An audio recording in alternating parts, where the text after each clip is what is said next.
Olá!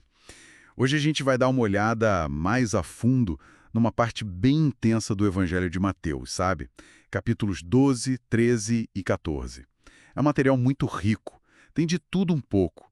Confrontos diretos sobre lei, autoridade, ensinamentos por parábolas que às vezes são meio enigmáticas, né? E demonstrações de poder, assim, impressionantes. A ideia aqui é tentar pegar os momentos e as ideias principais desses textos. Entender um pouco melhor quem é esse Jesus que Mateus está mostrando, o que ele quer dizer com esse tal de reino. E, claro, por que a mensagem dele causou tanto atrito? Vamos mergulhar nisso. E o fascinante, né? É como esses capítulos se costuram. Não são histórias soltas. A tensão toda do capítulo 12, por exemplo, parece que leva direto para essa mudança de tática no 13, com as parábolas. E o 14 continua explorando as reações das pessoas, né? Seja maravilhada, seja cética, diante do poder e da compaixão de Jesus. A gente pode focar em como esses temas, autoridade, fé, o porquê das parábolas, como eles se entrelaçam aqui. Isso. Começando pelo 12, então. A tensão já aparece logo de cara. Os discípulos estão lá colhendo espigas no Shabat, o dia sagrado de descanso. E os fariseus, claro, criticam. Logo depois, Jesus cura um homem que tinha a mão atrofiada, também no Shabat. Ele não foge da briga, né? De jeito nenhum, e a resposta dele é forte. Ele se diz o Filho do Homem, que é um título complexo, né? Sugere humanidade, mas também autoridade divina. E aí ele afirma, sou Senhor até do sábado. Coloca misericórdia acima do ritual. Misericórdia quero e não sacrifício. Só que a oposição cresce tanto... A ponto de acusarem ele de expulsar demônios pelo poder de Beelzebu, uma figura ligada ao mal, né? Exato. Essa acusação sobre Beelzebu é pesada. Mostra que a discussão saiu da interpretação da lei e foi para a origem do poder de Jesus. É divino ou é demoníaco? A resposta dele sobre um reino dividido não poder subsistir e o alerta sobre a blasfêmia contra o Espírito Santo são coisas muito sérias ali. Uhum. E aquela ideia de que a árvore se conhece pelo fruto, isso meio que estabelece um jeito de avaliar as coisas. Olhar para os resultados, para as ações concretas. Faz sentido. E parece que essa hostilidade toda força ele a mudar de estratégia, né? Porque no capítulo 13, de repente ele passa a ensinar quase só por parábolas. Por que essa virada para historinhas, digamos assim? É a pergunta central do capítulo 13, eu acho. Ele mesmo explica, né? Diz que as parábolas servem para revelar os mistérios do reino dos céus. Essa ideia de Deus agindo no mundo para quem tem ouvidos para ouvir. Mas, ao mesmo tempo, elas escondem o sentido para quem está resistindo, para quem não quer ver. É quase como um filtro, né? Uma resposta àquela polarização toda que a gente viu no capítulo 12. E que parábolas, hein? Tem a do semeador, que fala das diferentes reações à mensagem, a do joio e o trigo. Sim, essa é interessante. O bem e o mal convivendo juntos até o julgamento final. Exato.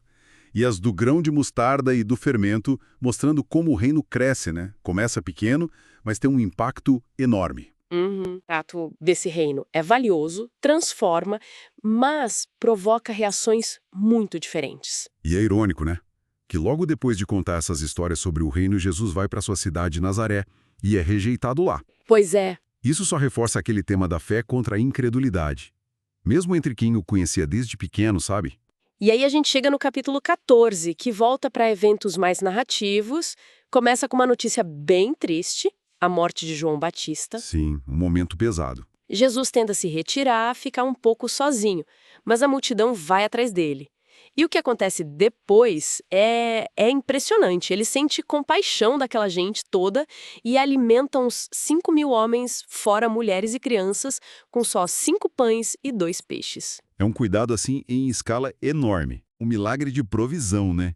Claramente ligado à compaixão dele. E logo depois, a cena talvez mais dramática. Jesus andando sobre as águas do mar, agitado. Pedro até tenta ir ao encontro dele na água. Ah, a tentativa de Pedro. É um momento muito humano, né? Ele vai, mas aí vem o vento, o medo. E ele afunda. E a pergunta de Jesus: Homem de pequena fé, por que duvidaste? Essa frase ecoa, né? Muito. Questiona nossa própria fé diante do medo, da incerteza. Todo esse episódio, desde a alimentação que mostra compaixão e poder, Até andar sobre as águas, que é um teste de fé. Isso tudo parece levar os discípulos a um novo patamar de entendimento. Eles finalmente dizem: verdadeiramente tu és o Filho de Deus. Parece que a ficha caiu ali, pelo menos para eles naquele momento. Então, se a gente junta esses 3 capítulos, parece que tem um padrão, né? Jesus afirma sua autoridade, isso gera conflito.